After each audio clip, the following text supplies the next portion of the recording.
All right, welcome to the Young Turks. Cenk Uygur and Kasparian with you on a good Monday afternoon. All right, so have we got controversy on the show for you guys today? Yes. Will we take on the usual suspects like Jared Kushner and Donald Trump? Yes.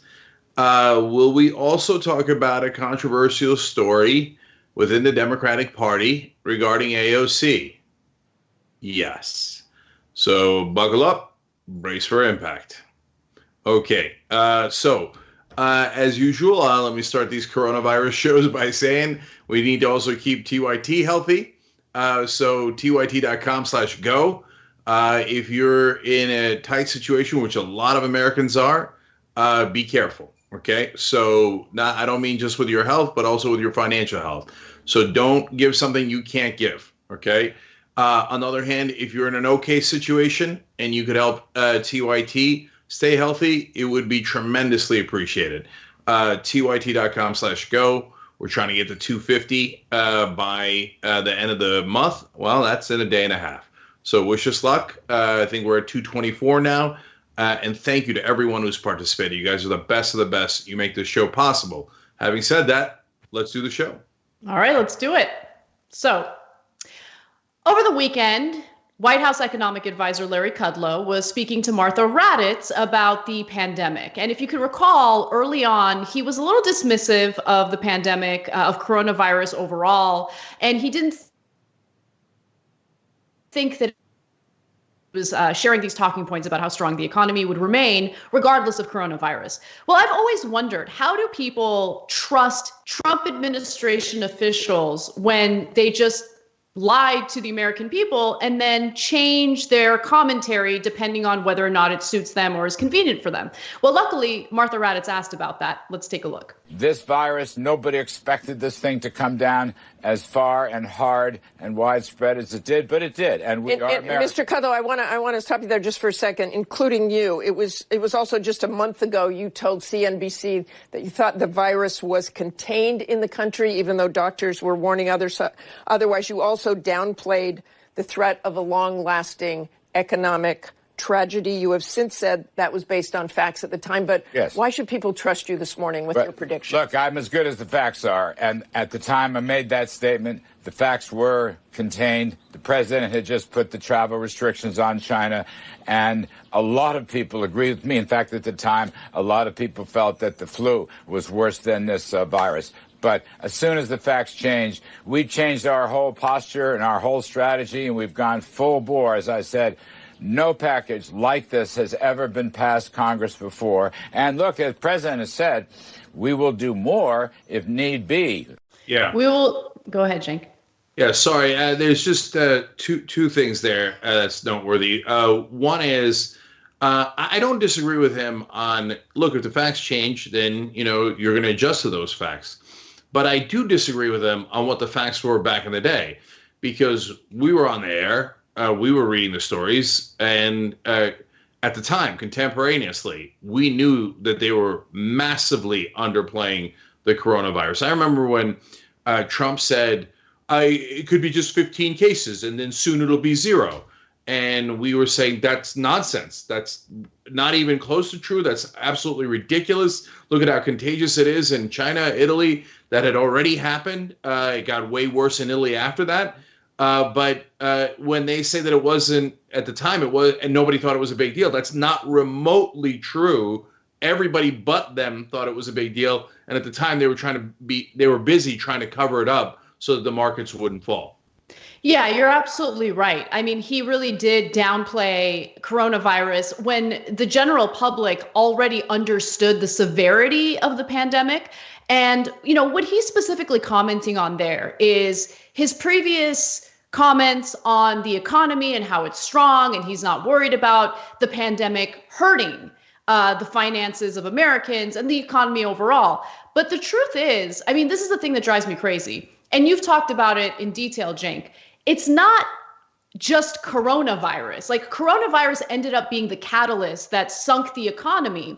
But the markets were already in a precarious situation where all it took was one catastrophe, like one issue, and in this case, it was coronavirus, for everything to start to fall apart, right? So, and I bring up this point, while we're being means tested as Americans to determine whether or not we qualify for a stimulus check, there was no discussion in Congress's stimulus bill about how these massive corporations that were supposedly so healthy and they were doing so well and their share prices were so high, was it all just a house of cards, right? Why did it take a minute for coronavirus to completely destroy the markets? Now, right now, the markets look decent because of the stimulus bill.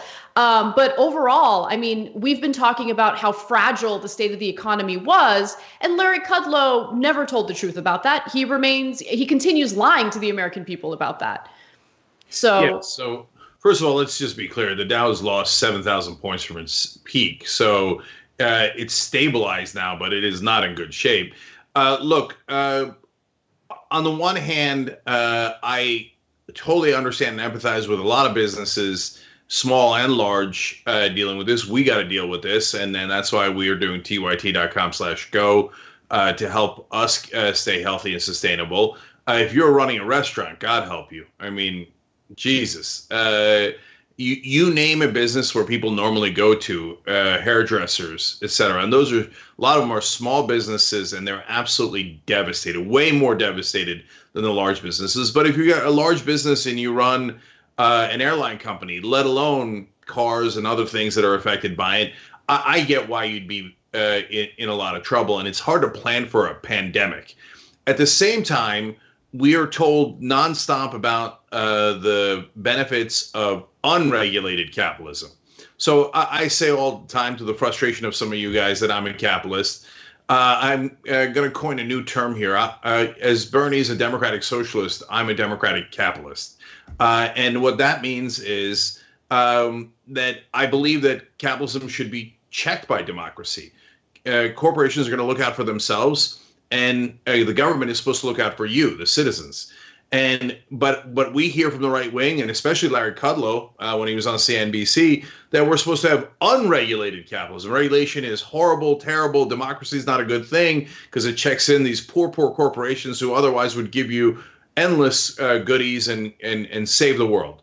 Well, where are you at? So now you run into trouble, and all of a sudden Kudlow is saying, hey, isn't it great that we're all socialists and the government saved all these big businesses who had no chance of survival without the United States government? Right. So you're saying that you live your life like a capitalist every single day. Like a democratic capitalist, Anna.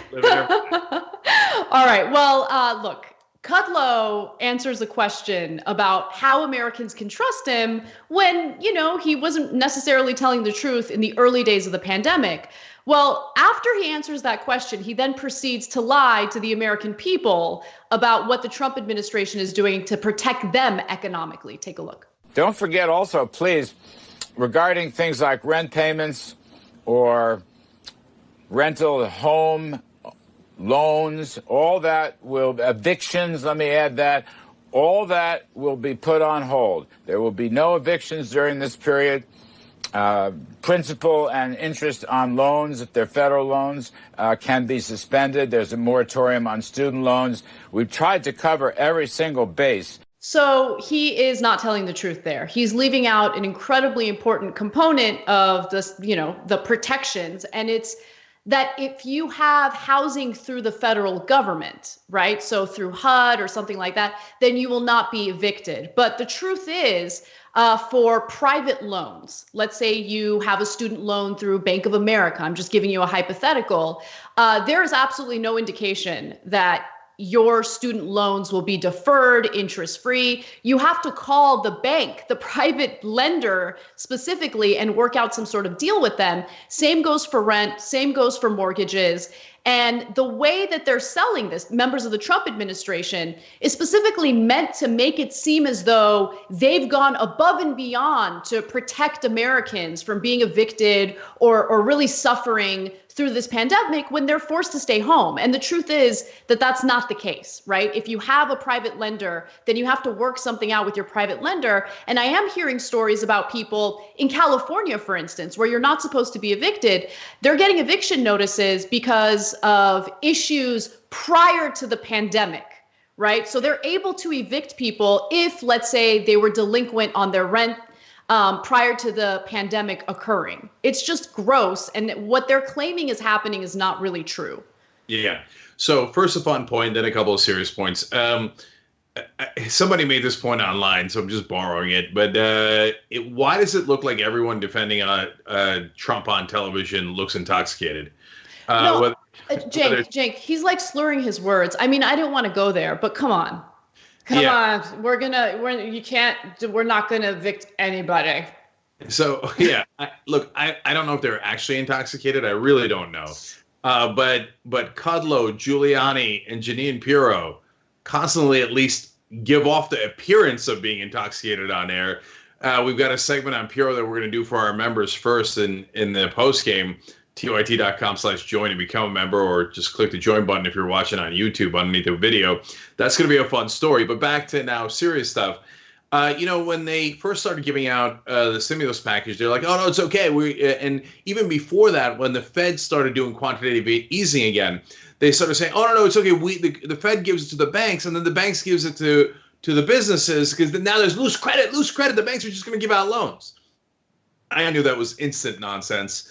And then, of course, we looked into it, and I asked, folks in the financial industry, and we asked around to different banks, really, is there loose credit now? They're like, no, all the businesses are in trouble. We're not going to give money to businesses that are in trouble. You're going to get nothing. Right. No, we're going to take the money from the Fed, and we're either going to give it to the large businesses that we have relationships with and at great rates, et cetera. But small businesses, no, we're not going to do any of that.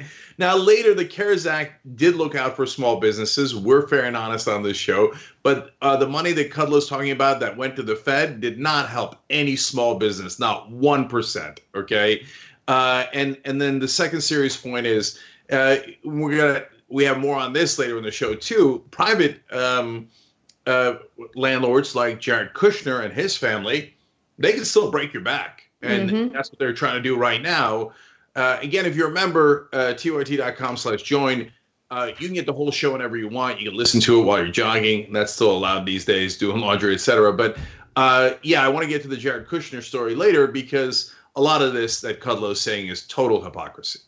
Absolutely.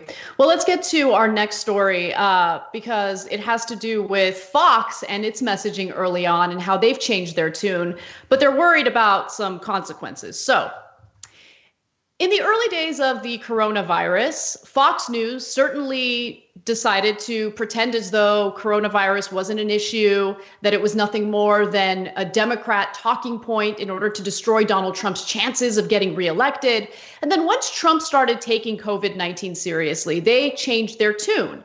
And so there was an interesting conversation on MSNBC, of all places, with Gabriel Sherman from Vanity Fair.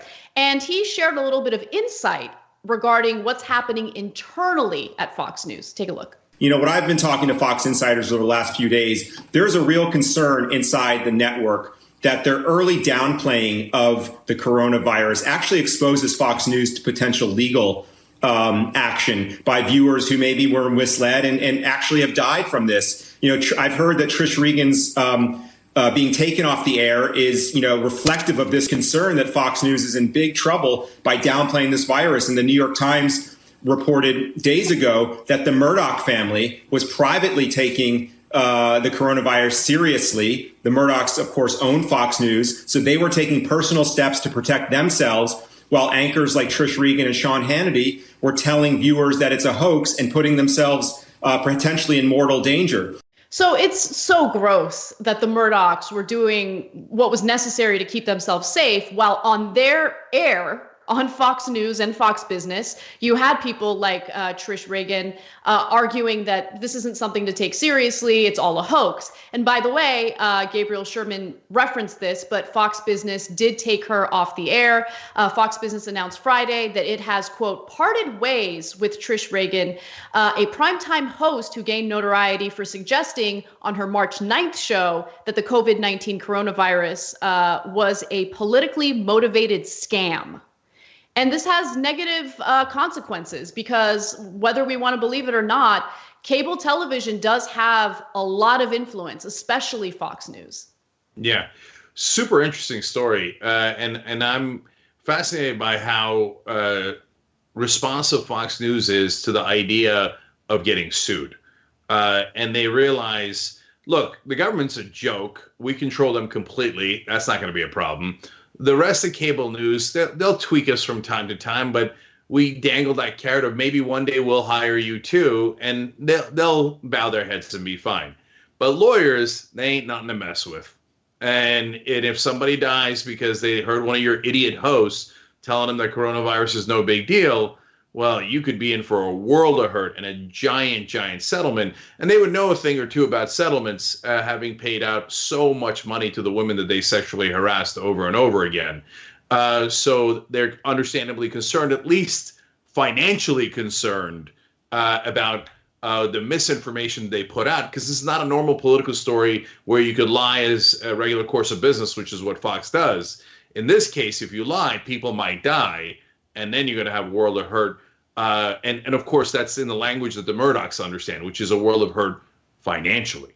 And that's the incredible part about it. This isn't about doing the right thing, the moral thing, the pro-life route of informing people so they don't risk their lives in the middle of a pandemic. This is all about the financial ramifications of the misinformation. And so I wanted to talk a little bit about just how influential Fox News really is, because recently Pew Research did a survey on this, and they asked respondents, what percentage of U.S. adults who say Donald Trump is doing an excellent job at responding to the coronavirus outbreak, watch television news, and which percentage watch which networks and which cable channels, right? So if you break it down, it's actually devastating and shocking. So 63% of Fox News viewers believe that Donald Trump is doing an excellent job handling this pandemic. Then you go to CBS and that number drops to 24%, NBC 15%, ABC 14%, CNN 7%. Probably why Trump picks on CNN the most. MSNBC 2%, NPR 2%, New York Times 1%. So unsurprisingly, if an audience is watching Fox News, they come away from those so-called newscasts thinking, oh yeah, Trump's got this. He's doing a great job. Yeah. The word used in that poll was doing an excellent job. So don't think that 1% of the people reading New York Times think that he's doing a good job or a fair job, and 99% think he's doing a horrible job. No, the question was excellent, right? So in that context, the number of 63% of Fox viewers thinking that Trump is doing an excellent job of handling the coronavirus is, it's not stunning anymore, but it is amazing. Look, I'm not sure I've ever seen a poll more indicative of the strength of propaganda than that poll. So if all of your hosts and everyone on air tells you, oh, this one guy, he's awesome. He's wonderful, wonderful, wonderful. Trump's the best. Everything he handles is so great. If he told you coronavirus was no big deal, then he's excellent. If he later changed his mind and told you it was a big deal, he's excellent. If he then flip-flop back to saying it's no big deal and we should open up, he's excellent. If you do that, 63% of your viewers go, well, I guess he must be excellent. That's what everyone's saying. Hannity said it. Ingram said it. Carlson said it. Trish Regan said it. He must be excellent. And look, I don't love and trust everyone on that list of the rest of the media. Mm-hmm. Let's keep it real. But at the same time, a lot of those folks certainly share way more facts with you than Fox News does, including facts of what the scientists say and the doctors say, which is not what Fox News does often. And look, one more piece of context that's important, and it's a good thing, but it's kind of hilarious in how they're backpedaling now. Fox just put out a PSA, a public service announcement, with Chris Wallace, Tucker Carlson, and Sean Hannity all telling everybody to be careful about the coronavirus and stay safe. Oh, I see. This PSA brought to you by the Fox News legal department. 100%, definitely. And by the way, the influential nature of the propaganda on, not just Fox News, in media in general, it's just important to keep in mind that it doesn't just play into what's happening with COVID-19. It also plays into what happens in elections, for instance. So if there is this united front in the media against a particular candidate, to act as though, every candidate is on a level playing field and they all have the same chance. And let's say the American people have rejected a certain candidate. You can't really argue that if there is a united front against that particular candidate. You guys know what I'm talking about, right? Yeah. Okay.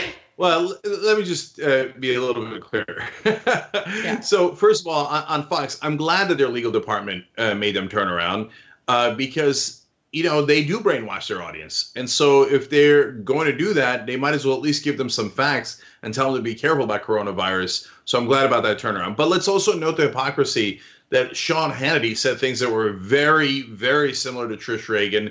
But since he's a much larger host on the much larger channel of Fox News, as opposed to Fox Business, no consequences for Sean Hannity. He gets to keep doing what he's doing because they like that money. And Hannity makes more money than Trish Reagan. So they make an example out of Trish Reagan. So later in the courts, they could say, we took it so seriously. We fired one of our primetime hosts from Fox Business.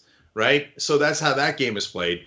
But, the New York Times and the MSNBCs of the world, I don't know what's more dangerous. Fox News lying to their audience 24/7 will probably win that contest. But what's interesting about the MSNBCs of the world is from time to time, they do good segments like the one we just showed you from Joy Reid. Right. And Gabriel Sherman gives you good information, and we appreciate that. And thank you to Joy Reid for putting that on. But if you notice, half that panel, as usual with MSNBC, was Republicans. And so they'll give you information, correct. And then when they turn to politics on the Democratic side, then all of them will agree, the Democrats and the Republicans, it cannot be Bernie Sanders. So it's that trick is actually a little bit more sophisticated and a little bit more dangerous in that sense, because once they give you 3/4 real information, then they switch it up and then give you their political bias posing as real information and facts, that becomes harder to overcome. Yeah, I totally agree. It's kind of like what happened in the early days of Alex Jones.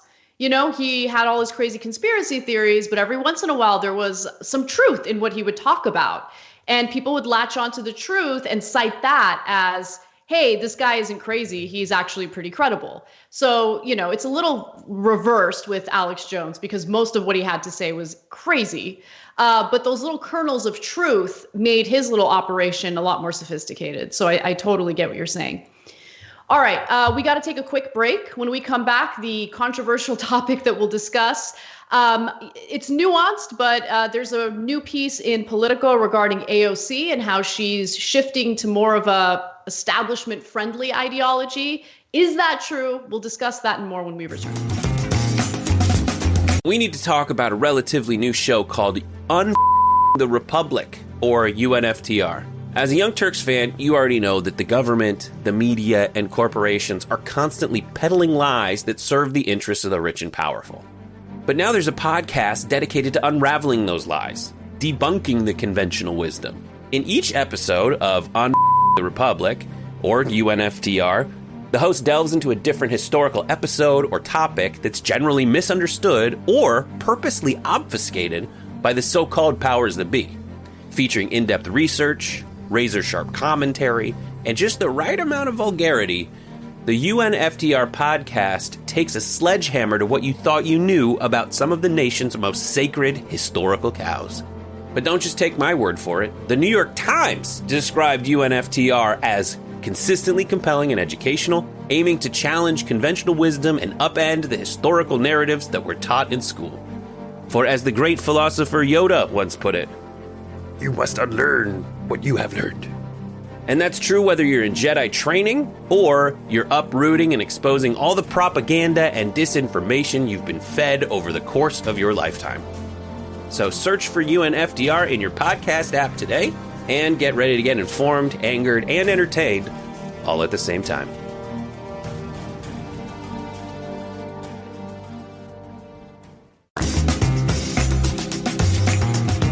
All right, back on the Young Turks.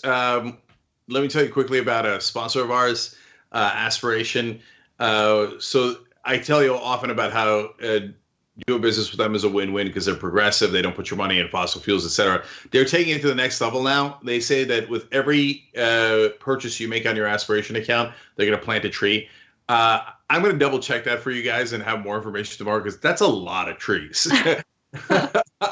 I go to aspiration.com/TYT to sign up, obviously. And signing up makes a giant difference too.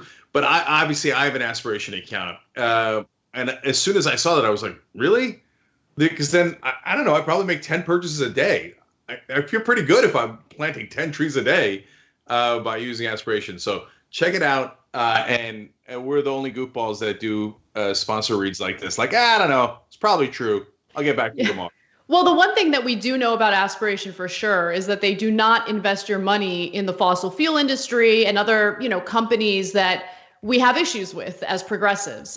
So for me, that's more than enough reason to bank with them. Just keep it real. And they're definitely planting trees based on your every time you use it. I'm just going to double check that can I buy 50-cent bubble gum and plant a tree because I'm going to buy a lot of bubble gum. Look, we'll leave the planting of trees to Aspiration. They plant trees. We'll smoke trees. Just kidding. Okay. Oh, that's funny. I don't know if you guys just heard Brett, but because the first comment I was going to read is from the member section, Gabby Marita writing in, I feel like Edwin needs to be on speakerphone somewhere just to laugh off camera at Cenk's dad jokes and non-puns. We do miss Edwin, Gabby. We do. And what do you mean non-puns?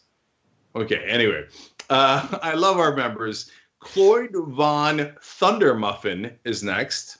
And he writes, I'm going to give TYT something extra within the week. Love you guys. Cloyd, love you right back. Thank you, brother. JLoose91 makes a really interesting point. Cenk, if corporations are considered people, shouldn't they be limited to $1,200 of the stimulus package? That's a good point.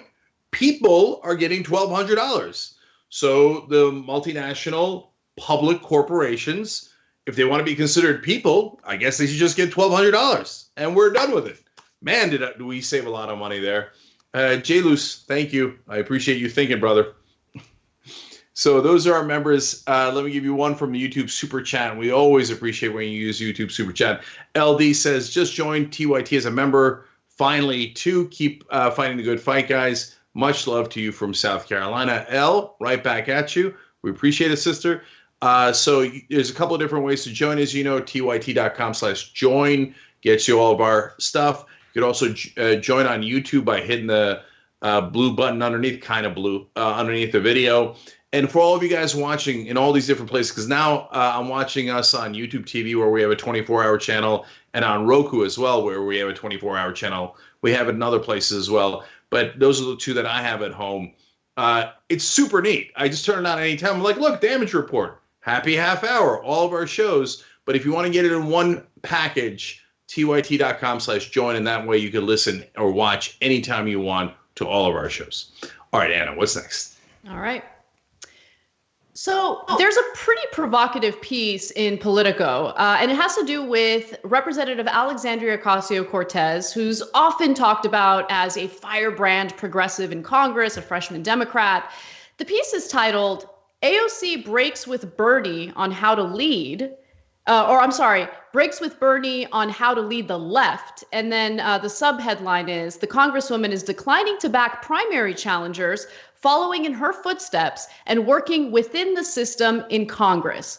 So there have been some decisions that Representative Ocasio-Cortez has made recently that kind of made me raise an eyebrow here or there. But, I think it's important to give her credit where credit is due, which is what we did last week when she spoke on the House floor about the massive bailouts to corporations that certainly don't deserve it in the stimulus bill. But there have been some tweaks in the way that she handles the so-called establishment and also some of the progressive primary challengers in the upcoming election. So in the piece, the writers at Politico argue, gone are her plans for a corporate-free caucus modeled on an uncompromising tactic of the Conservative Freedom Caucus. The goal then was to force leadership's hand to go further left.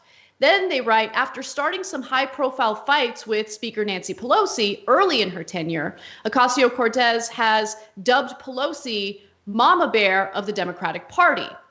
And then there were other issues. So there are, things that she says. For instance, she was at one point somewhat critical of Bernie Sanders supporters and their behavior online. That made me raise an eyebrow. And then for me, it's also the actions, right? So there were 2 members of her staff that were incredibly progressive. They were firebrands themselves, people that she worked with through Justice Democrats, and she actually let them go. So Shoykat Chakrabarti is one of those people, and then Trent Corbin is the second person she let go. So I want to have a discussion, and I want it to be nuanced, because I think that it's wrong to just blow her off as someone who folded. But there are some decisions that she's making that are noticeable, right? And so is this a smart strategy to try to change the system from within the establishment? Or is she better suited to, fight the way that she did early on in her tenure? Yeah, so there are definitely upsides and downsides to this strategy. But I want to clarify something right from the get-go. This is not a conversation about whether AOC is progressive enough. On all the issues and the policies so far, she has been very progressive and also aggressive in both her questioning in Congress, her speeches in Congress, and the legislation that she pushes for. So I don't want to get into not purity tests. That's nonsense talk that the mainstream media and establishment Democrats say, but into actual discussion of who's more progressive. I don't know if AOC is more progressive than Rashida Tlaib or vice versa, et cetera. So the most important thing is, what do you do in Congress? And so far, AOC has still been, I think, largely terrific on that. So really important context. Now, there is a difference of agreement, differences on strategy. And so, and within that context, there are things that are important and not important. So she calls Nancy Pelosi Mama Bear. She did it once. She did it on The View. It was nails on a chalkboard for me. Couldn't stand it. But I think overall, largely irrelevant. Okay, she said it once. Who cares? Let it go, right? Now, changing her staff, relevant, because those folks were people who were, more in the revolutionary camp. Are we going to change the party? Are we going to take over the Democratic Party? Or are we all going to get along? So is that relevant? Yes. Have I worked with those folks? Yes. Are they real progressives, but also real, we say revolutionaries. What do we mean by that? Really change the system so that it's uncorrupted. It doesn't run on corporate money. It runs on people power. Did Shoykat and Corbyn believe that? Do they still believe that? Absolutely. Would I have kept their counsel? I would have, and I have through hard times when we have disagreed at times vehemently, right? So I think that's real. But the most real thing is primaries. So and here Politico was actually too fair to Bernie Sanders. Bernie doesn't often support progressives in primaries either when they're taking on Democratic incumbents. Now, I'm in a tough position to say that because Bernie did endorse me when I ran for Congress, which I deeply appreciate. There was a whole nonsense of the unendorsement, but I honestly don't care about that at all. I thought Bernie was courageous in taking a chance on me, so I deeply appreciate it. But I was not running against an incumbent, right? And so when you look at it, AOC and Bernie's record are fairly similar in the primary challenges that they support. And I disagree with both of them. Mm-hmm. So it's not personal. I love Bernie, and obviously AOC and I had a great relationship. I don't know if my critique of hers offends her or not, but that's her issue to deal with. But it's the wrong strategy. It's, if you, in my opinion, saying, well, we're going to work with our incumbent friends. Your incumbent friends are never, ever, ever going to agree with you on Green New Deal or Medicare for All. And just trying to coax them along hasn't worked, and in my opinion, is never going to work. What really matters is power. Primaries matter because it challenges their power. And yes, it makes them uncomfortable. And yes, it scares them. It's supposed to, so that they vote the right way, meaning not my way, but the way of their actual constituents. Almost all their constituents in these Democratic districts want Medicare for all. Almost the great majority of them want Green New Deal. If you don't challenge them with primaries, they're never going to change because they're just going to listen to their corporate donors, and ain't no amount of tea or beer that you could have in Washington that's going to change that. So the way that I see it is we are in this unprecedented situation where we have a perfect opportunity as progressives who want to fight for single-payer healthcare, for instance, to really highlight how the system has failed us. It's made us more vulnerable to something like a pandemic, right? This is a moment where we can make our case strongly for Medicare for all, for an economic system that's more equal. And instead of doing that, what I'm noticing is that progressives are kind of starting to, relax. And this is not the time to relax. Joe Biden, I did a live video on this today. Joe Biden was being interviewed by MSNBC, and he was asked, hey, do you think that if we had single payer healthcare, we would be in a better situation to combat COVID-19? And he argued no. But keep in mind that we have people right now in America who are being turned away from urgent care hospitals because they don't have health insurance. There was a story about a teenager in California who got turned away due to a lack of insurance. He later went into cardiac arrest. He had COVID-19 and he died. So those stories are real, and we should be highlighting them to point to just how incredibly flawed this system is. I feel like this moment is not being used at all right now by progressives. And it really blows my mind, because you're right, Cenk. I think that the policies, if you poll the electorate, are popular, but we need to think about the right strategy to pursue in order to really get that message across and let Americans know, hey, you don't need to be afraid to vote for the candidates that want to champion these policies. Instead, we're having this ridiculous conversation about trying to change the establishment from within.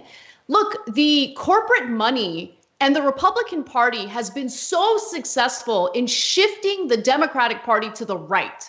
We talk about the Overton window all the time. And guess what? Change is not easy. So pushing the Democratic Party to the left is going to take a lot of difficult conversations, a lot of fights, right? And a lot of intimidation, I'm sure, from the so-called establishment. But this is our moment. And if we don't take advantage of it right now, and if we don't primary people who support this broken system right now, then when do we have an appropriate time to push forward with progressive ideas? So, look, let's make both sides of the case one more time, but in this context, different issue, which is legislation. So, and it affects electoral politics as well. So, for example, Bernie Sanders, there was an argument to be made after 2016 that he should have reached out to the moderates a lot more, not in changing any of his policies, but they care about personal relationships. So this is making AOC's case for her, which is, look, these relationships matter. And at the end of the day, whether they endorse you or not matters. And whether they are going to vote with you or not matters. And so maybe Bernie should have had 20 lunches with Jim Clyburn between 2016 and 2020 and not promised them anything in terms of policy, but just been a friendly guy. And then maybe it might have made a difference. Maybe it would have not necessarily gotten Clyburn to endorse Bernie Sanders in South Carolina, but at least stopped him from endorsing Joe Biden. I don't know if that's possible, but a case could be made for. And then Bernie could have maybe changed his rhetoric against same policies, but in a way that comforted moderates. That there's a case to be made for that. There's also a case to be made to say, no, he should have gone to war and been much tougher against the establishment. I think those are both interesting cases to make. And if AOC is pursuing that path of being more open to the moderates in order to get them to our side, I get it. And I think that there could be value in it. depending on the situation. But now let's look at what's actually happening. Is there any vote for Medicare for all or a Green New Deal? I don't mean who's voting for it. I mean, are they actually going to vote? Now, this is what I've been saying from day one in this congressional term, which is, guys, they're never going to vote on it. And at the beginning, people were like, oh, no, Cenk, don't be silly. Of course, so many people ran on Medicare for all and Green New Deal. They'll at least have a vote on it because now the Democrats control the House. No, they won't. And if Biden wins, you think they're going to have a vote on it? Nope, it's gone. It's gone for 4 long years. Will AOC and the others force a vote? So far, they haven't. So far, they haven't done anything to do that. And now, because they have fans that are actually progressives, now I see people pushing back and saying, oh, no, Cenk, the smart thing is to not ever have a vote. We got to have a vote, but it's later. Wait a minute. That's the tranquilizing drug of gradualism. That's what I hear from the establishment. That later means never. That's what that coded language means, right?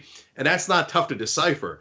So just as a matter of strategy, do I believe that AOC wants Medicare for all, Green New Deal with all of her heart? Yes, I do believe that. Do I think she has a right strategy? And by the way, it's not just about her. All these folks that I love, Ro Khanna, Rashida Tlaib, Pramila Jayapal, I believe that they earnestly, genuinely, definitely want those things with a passion. But where's their strategy for forcing votes? And if you're not going to force a vote this time and you're not going to force a vote next time if Biden wins, wait a minute, when do we ever goddamn vote? And that is a slow path to oblivion. And look, I have to add one thing to that, Cenk, because keep in mind that right now, I mean, we did a story last week about how 3.3 million Americans filed for unemployment in 1 week, right? And I'm sure that number is going to continue increasing. And we've been sold snake oil by corporate media about how, no, Americans love their employer-provided health insurance. Well, now that all these people have been laid off, they've lost their jobs, how do they like their employer-provided health insurance now, right? And the reason why I bring that up is because now is the moment. If we don't take advantage of this moment, then it's just never going to happen. Because we see, like, people feel it on a very personal and visceral level. And if we can't make our case now, then we'll never make our case. That's where I'm coming from. 100%. I actually think it is a great moment for Bernie to do a massive policy speech on Medicare for all. And if AOC is going to be the next leader, as folks are saying, great, then she should make the speech. And by the way, I believe she can and she will, and she'd probably do a fantastic job at it. And so, look, if I wanted to be savvy politically and cared about my own career, reputation, etc., I'd play ball. I mean, if you don't have progressive allies, then you don't have any allies. You think I don't know the consequences of if I offend anyone, including progressives? But I do it anyway because my job is to push them. And if I don't push them, nobody's going to push them. And so it's our job collectively to say, as we did with Obama, if you remember, right? And a lot of people were mad at us after Obama. We helped Obama get elected. We had a very small, tiny role in it, but we did our best, right? And then we turned around and held him accountable. That's what our job is. And people said, you shouldn't hold them accountable. No, because Fox News attacks them. You can't also critique them from the left. Wrong again. So that's our job to do that. And look, in that light, I'll say one more thing. If people are saying, hey, AOC is smarter than you in politics, and maybe that's very, very true, right? And so she's being judicious with how she does endorsements in primaries. Well, that's also true. She is being judicious, and I'm never judicious. I will endorse and help progressive primary challengers, even if I think they have no chance, because I do it on principle, and I do it because I think, well, sometimes there's a young woman taking on the fourth most powerful Democrat in the country, and everyone else thinks she has no chance, but I think she has a chance, and I'm going to help her. And so, again, I don't know how much I helped, we helped, you guys helped as the Young Turks audience, but we tried, and we tried our best. Mm-hmm. And so after you win a race like that, because people believed in you, and they thought taking on Democratic incumbents could make a difference for progressives, I got to be honest, I think you have an extra responsibility to then do likewise after you cross that bridge. if after you cross the bridge go, hey, man, these are my beloved, cherished colleagues, well, that's the same rationale that would have prevented anyone from helping AOC. That is Joe Crowley. That is their cherished colleague. They've got to do business with Joe Crowley. They've got to compromise with Joe Crowley. You can't upset Joe Crowley by running a primary challenge from a progressive against him, especially one that has no chance of winning. Young Turks, you're so unsavvy. It's not that we would have heard that. We did hear that. So yes. I'm hoping that AOC gets on a path that helps other progressives. She does help some, no question. Jessica Cisneros and Marie Newman, she endorsed, even though they were running against incumbents. I have to be honest, I think that was fairly easy. Those two incumbents are pretty much Republicans posing as Democrats, and everyone knows it. Even Emily's list was on their side. And she's helped people that I love, like Cara Eastman and then Georgette Gomez as well. And those are really important progressives, but they're running against non-incumbents. There are many others that need her help. We could, and if people want to critique us and say, oh, Cenk, you're not strong enough, powerful enough, I say guilty as charged. You're right. I want to help Morgan Harper more. I want to help Jamal Bowman more. These are wonderful progressive Democrats who are Justice Democrats. We need to get them as much help as possible. And could Bernie Sanders help them more? Yes. Could AOC help them more? Yes. All right. Well, we got to take a break, but when we come back, we're going to share a news story about how much Jared Kushner sucks. At TYT, we frequently talk about all the ways that big tech companies are taking control of our online lives, constantly monitoring us and storing and selling our data. But that doesn't mean we have to let them. It's possible to stay anonymous online and hide your data from the prying eyes of big tech. And one of the best ways is with ExpressVPN. ExpressVPN hides your IP address, making your activity more difficult to trace and sell to advertisers. ExpressVPN also encrypts 100% of your network data to protect you from eavesdroppers and cyber criminals. And it's also easy to install. A single mouse click protects all your devices. But listen, guys, this is important. ExpressVPN is rated #1 by CNET and Wired magazine. So take back control of your life online and secure your data with a top VPN solution available, ExpressVPN. And if you go to expressvpn.com/TYT, you can get 3 extra months for free with this exclusive link just for TYT fans. That's expressvpn.com/TYT. Check it out today. All right, back on the Young Turks. Time for just one YouTube super chat comment. Christy Aiken-Smith says, I'm an essential healthcare employee and I will continue to donate to TYT when I can because you're vital too, for real. Thanks for being a light in these dark times. Love you guys. Guys, that's helps my soul, man. So Christy, you're the best. Thank you for saying that. Thank you for contributing. It is tyt.com/go. To keep Young Turks healthy as well. And we got a giant post game for you guys today, guys. I'm going to save the member comments on AOC because I want to read it in the post game. I think they're really interesting. They're on all sides. We're also going to talk about Jeanine Pirro's wild, possibly intoxicated appearance on Fox News over the weekend and how Donald Trump admitted voter suppression in a stunning way. That's all in the post game today. Members get that tyt.com/join to become a member. All right, Anna, what's next? We keep hearing from the Trump administration that there are protections for renters in order to prevent them from getting evicted in the middle of this pandemic. But the truth is, if you look at the Kushner family and their own practices when it comes to rent, they are not allowing COVID-19 to stand in the way of demanding their tenants pay their monthly rent. So there were actually a few different notices given to the tenants who live in Kushner properties. On Thursday, March 19th, for instance, and this is according to Mother Jones, Westminster Management, which is owned by the Kushner companies and boasts a holding of more than 20,000 apartments across 6 states, sent residents in at least one property a notice about rent collection. So it read, important changes to billing and payments. So you might be thinking, oh, maybe they're letting people know, hey, you can defer your rent.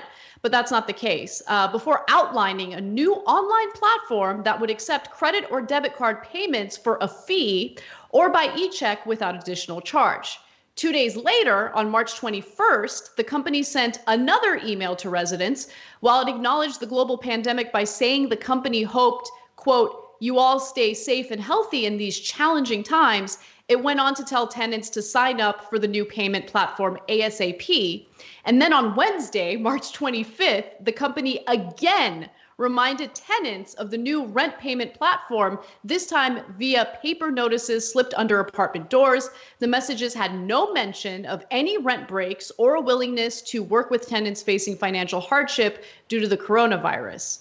Okay, and then by the way, one of its properties, 18 Sydney Place in Brooklyn, has at least 2 ongoing code enforcement violation actions from city housing inspectors, one related to mold, the other to roaches. So some of these people are living in not so great conditions, and they're also not getting a break at all due to COVID-19, and it's pretty gross. So, Anna, are Kushner Properties looking for a break from the government, though? They absolutely are. So, we've talked about the stimulus bill that was passed by Congress in great detail. And one of the provisions that Democrats succeeded in passing was that the Trump administration would not take advantage of any of that stimulus money. However, the provision was written in such a way that it actually allows for Jared Kushner and his family to take advantage of that taxpayer money for their business. So let me tell you exactly how that would work. So while the provision expressly bars such funds from going to companies controlled by the spouse, child, son-in-law, or daughter-in-law of the president and other officials, in order for the prohibition to kick in, the person in question would have to, quote, directly or indirectly own or control 20% or more of a company. Now, here's the thing. Jared Kushner rarely owns that much in his family firm's various real estate projects, according to a person familiar with the family's business arrangements. The ownership is usually divided between Kushner, his 3 siblings, his 2 parents, and various outside investors. So he certainly does qualify, and you would be crazy to think that he wouldn't try to tap into it. Yeah.